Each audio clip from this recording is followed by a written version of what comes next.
Et je crois qu'un homme est un nomade, il est fait pour se promener, pour aller voir de l'autre côté de la colline. Je parle de l'homme du mal.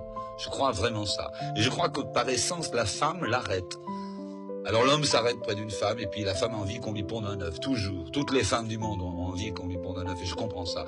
Et puis on pond l'œuf. Alors l'homme, il est bien bon, il est gentil.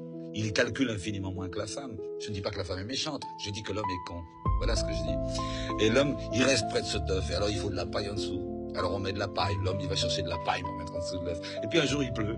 Alors là, il va chercher de la paille et il fait un toit. Et puis après il y a des courants d'air. Alors il bâtit des murs. Et puis après il reste là. Et l'homme est un nomade. Et toute sa vie, l'homme, je crois, un homme normal rêve de foutre le camp d'une espèce d'aventure, quelle qu'il soit, même si le gars est fonctionnaire depuis 40 ans.